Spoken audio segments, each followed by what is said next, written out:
Hey guys, this is Dr. Sharanya Reddy. Welcome to my channel Dentistry in Detail, where you can learn dentistry from basics and build strong base in the subject. In this video, we are going to cover Norma lateralis. This is the lateral view of the skull, and laterally we can see the frontal bone, parietal bone, occipital bone, and this is the temporal bone, which is paired and found on either side, and this is the greater wing of the sphenoid bone.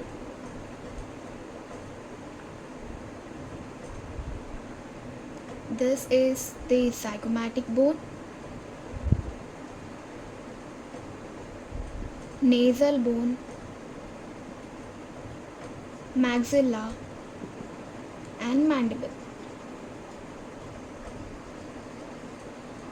We can find frontal, parietal, occipital, temporal, greater wing of the sphenoid bone, zygomatic bone, maxilla, mandible, and nasal bone. This is the zygomatic arch.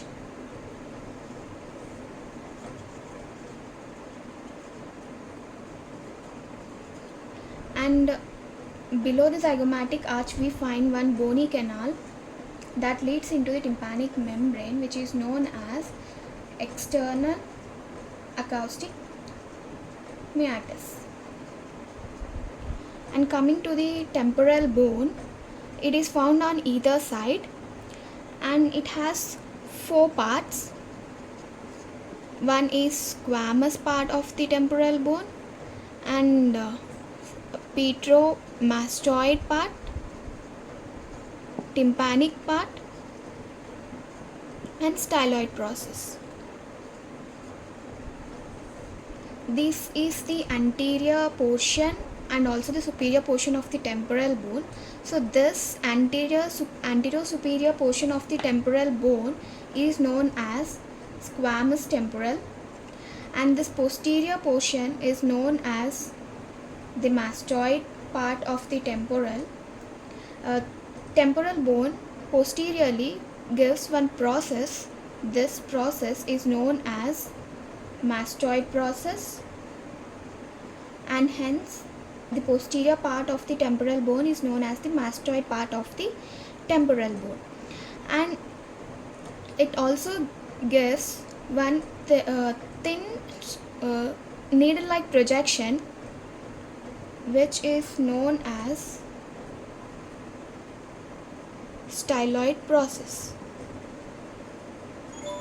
We can also find one bony, curved plate that is present below the squamous temporal and in front of the mastoid part of the temporal, and this is known as the tympanic plate. So the temporal bone consists of squamous part, petromastoid part, tympanic, and the styloid process. The anterior superior portion of the temporal bone is the squamous temporal, and the posterior part is known as the mastoid. Posteriorly it gives one projection known as the mastoid process, and you can find the petrous part of the temporal bone on the inner surface of the skull, and we are going to discuss the petrous part in detail in Norma basalis. And this tympanic part is present below the squamous temporal and in front of the mastoid part, and that encloses the bony canal, which is known as external acoustic meatus. And it also shows one long needle-like projection anteriorly and medially to this mastoid process, and that process is known as styloid process.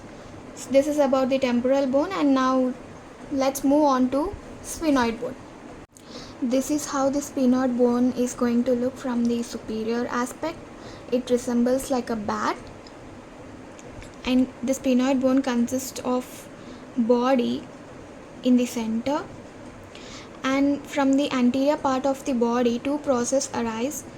These processes are known as the lesser wing of the sphenoid, and from the lateral side, laterally it gives two more processes. These two processes are known as the greater wing of the sphenoid and from the junction of the greater wing and body you find the other two more processes which are known as pterygoid process. Pterygoid process of the sphenoid bone. So sphenoid bone consists of body in the center, and from the anterior part it possesses two process known as the lesser wing, and laterally two more process, greater wing of the sphenoid, and from the junction of the body and the greater wing two more process, pterygoid process of the sphenoid bone. So here you can see only this part. So this part which is the greater wing of the sphenoid. Now coming to the zygomatic arch. This is the zygomatic arch, that is a horizontal bar on the side of the head, and it is formed by temporal process of the zygomatic bone anteriorly and zygomatic process of the temporal bone posteriorly. If you see here, this is the anterior 1/3 and this is the posterior 2/3, and these two are separated by zygomatico-temporal suture. This, and if you see, observe the anterior 1/3, this is the zygomatic bone. So this zygomatic bone is projecting towards the temporal bone. So this projection of the zygomatic bone towards the temporal bone is known as the temporal process of the zygomatic bone. So the anterior 1/3 is formed by the temporal process of zygomatic bone, and similarly here this posterior 2/3 is not formed entirely by temporal bone, but the temporal bone is projected towards the zygomatic bone. So this projection of the temporal bone towards the zygomatic bone is known as zygomatic process of the temporal bone. So anterior 1/3 is formed by temporal process of zygomatic bone, and this posterior 2/3 is formed by this projection of temporal bone towards the zygomatic. So zygomatic process of temporal bone.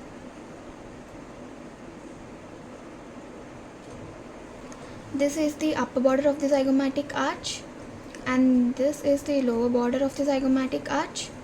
So at the anterior end of the upper border is known as the jugal point, and this posterior part is attached to the squamous temporal by anterior root and posterior root.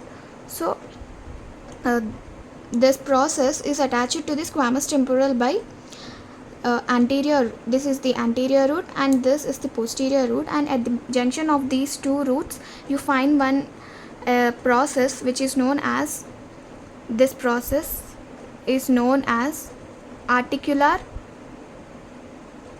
tubercle,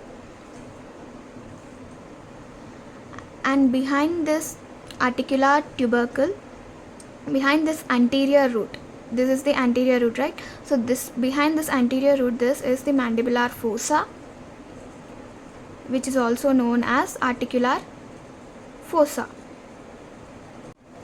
This anterior root is medial in position and it is in front of the mandibular fossa, and this posterior root passes backwards.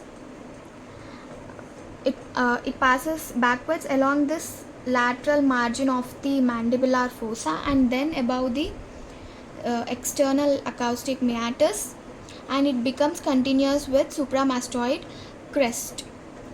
Supramastoid crest. Here this is the squamous part of the temporal bone and this is the mastoid part of the temporal bone. So at the junction of these two parts we find one groove or depression here, and that is known as supramastoid crest. So this is about the zygomatic arch. Zygomatic arch is also known as zygoma, and this is formed, anterior 1/3 of it is formed by the temporal process of the zygomatic bone and posterior 2/3 by the zygomatic process of the temporal bone, and the upper end of this, it consists of upper border and the lower border, and the anterior end of this upper border is known as the jugal point, and the posteriorly it is attached to the squamous temporal by anterior root and posterior root, and at the junction of these two roots you find one anterior tubercle, and the anterior root is medial in position, and it is also in front of the mandibular fossa or articular fossa, and the posterior root passes backwards along this lateral margin of the mandibular fossa and then above the external acoustic meatus and ends in supramastoid crest. This is a depression found at the junction of these two parts of the temporal bone. Coming to the features present laterally, we can find temporal lines, zygomatic arch or the zygoma, external acoustic meatus, mastoid part of the temporal bone, styloid process, temporal fossa, infratemporal fossa,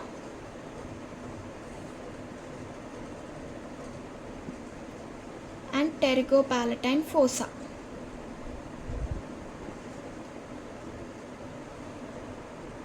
So bones that we can see laterally are the frontal bone, parietal bone, occipital bone, temporal bone, greater wing of the sphenoid, zygomatic bone, maxilla, nasal bone, mandible.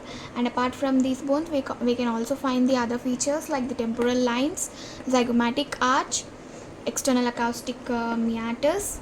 This is the mastoid part of the temporal bone, styloid process, temporal fossa above the zygomatic arch and infratemporal fossa below the zygomatic arch, and lastly the pterygopalatine fossa.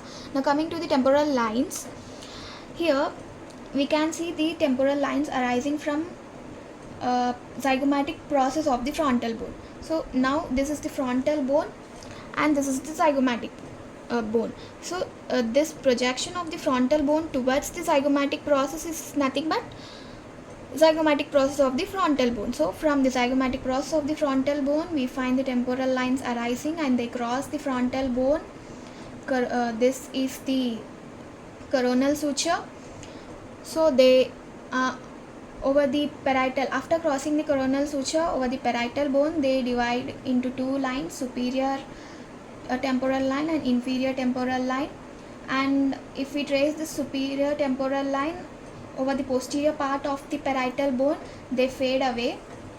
And if we trace this inferior temporal line, they run downwards and forwards, and they become continuous with supramastoid crest. Just now we studied that at the junction of these two parts of the temporal bone there is a groove known as a groove or depression known as supramastoid crest. So it becomes continuous with this supramastoid crest. So these temporal lines arise from the front zygomatic process of the frontal bone.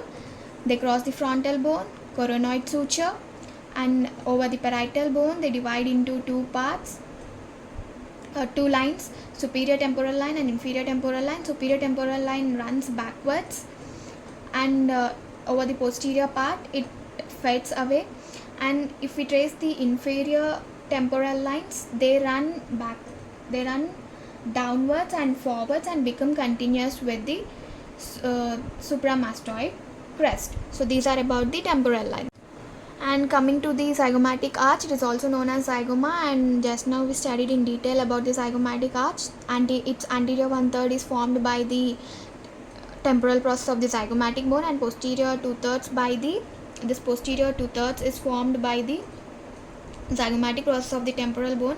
And in between these two parts we find zygomatico-temporal suture that runs obliquely downwards, and it consists of the upper border and lower border, and the anterior end of this upper border is the jugal point, and the posterior part is attached to the squamous temporal by two roots, anterior root and the posterior root.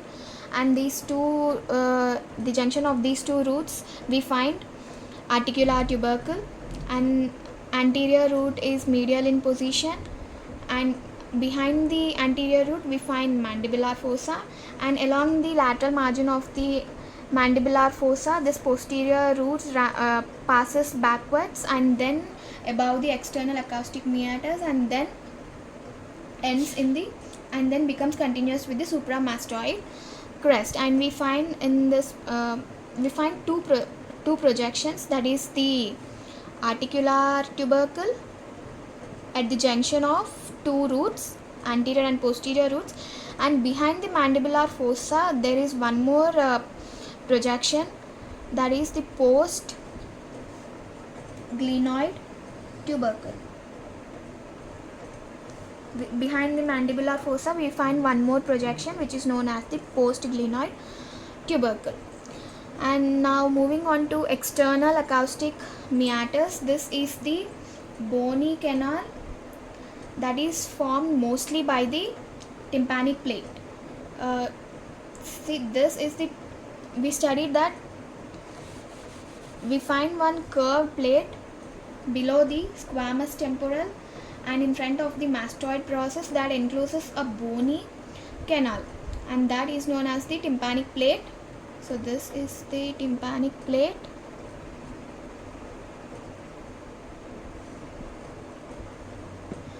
And the external acoustic meatus, for this external acoustic meatus it becomes, this is the anterior part, this is the posterior part, this is the superior, and this is the inferior.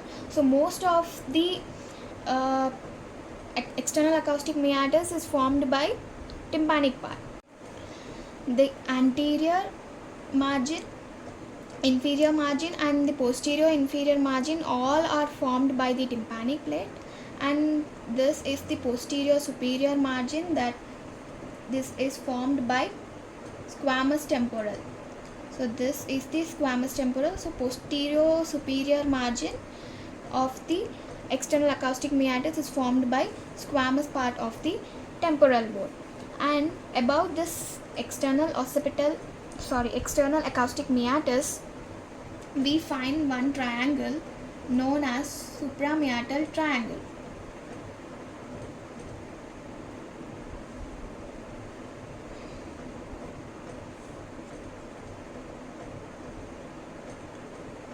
Suprameatal triangle.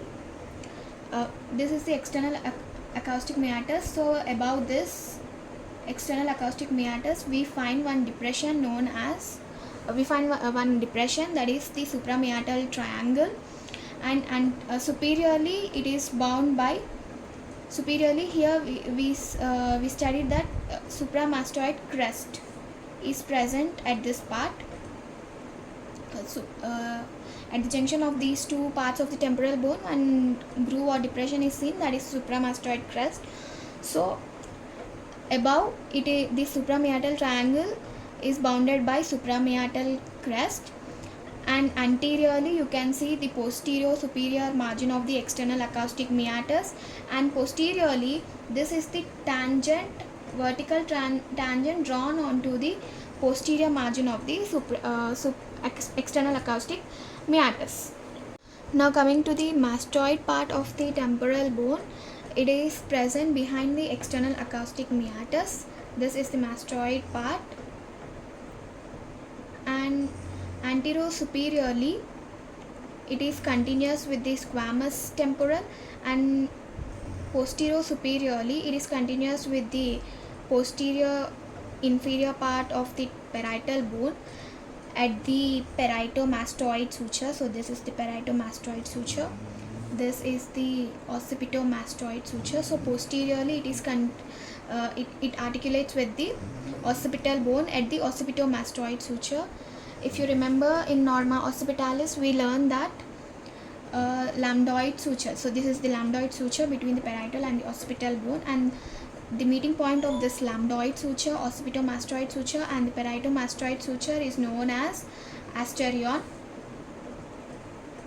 and this asterion is in the fetal skull is known as posterolateral or mastoid fontanel. we already studied what are fontanelles. So this posterolateral or the mastoid fontanelle closes at 12 months of the age, and it is found in the fetal skull. And from this mastoid part of the temporal bone we find a breast-like projection. This is the projection which is known as the mastoid process, which is posterior inferior to the external acoustic meatus. And we also find occipitomastoid suture, mastoid foramen near the occipitomastoid suture. And now coming to the styloid process, a temporal bone gives one thin, long, needle-like projection. This projection, that is known as the styloid process, and it is anterior to the mastoid part and medial to the mastoid process. So this is anteromedial to the mastoid process, and you can see here most of it is covered by the tympanic plate. Temporal fossa, infratemporal fossa, pterygopalatine fossa. We will study about these three in detail in the further topics.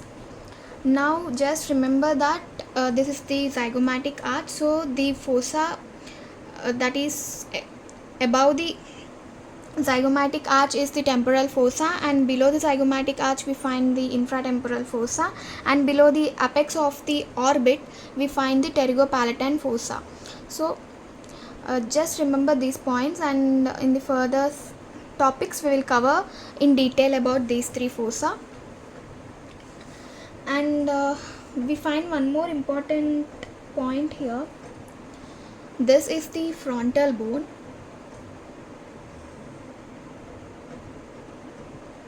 So this is the frontal bone, this is the parietal bone, this is the temporal bone, and this is the greater wing of the sphenoid.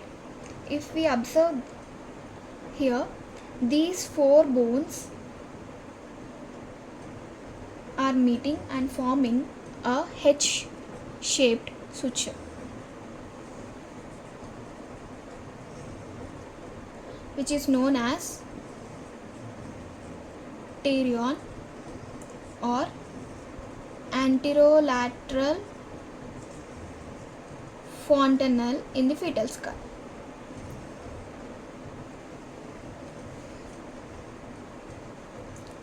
So the meeting point of these these four bones, frontal, parietal, squamous, and the greater wing of the sphenoid, forms the H-shaped suture, which is known as the pterion, and in the fetal skull it is known as anterolateral fontanelle. And what is the clinical importance of this pterion? This is the thin part of the skull. In roadside accidents, due to this thin part of the skull, the anterior division of the middle meningeal artery gets ruptured and there will be clot formation. So this clot that formed compresses the motor area of the brain, and that leads to the paralysis of the opposite side. So this is the clinical importance of this pterion. So the clot must be sucked out earliest by trephining. I hope you understood the topic. If you liked my video, give me a thumbs up and subscribe my channel so that you won't miss any of my videos. Have a nice day, guys.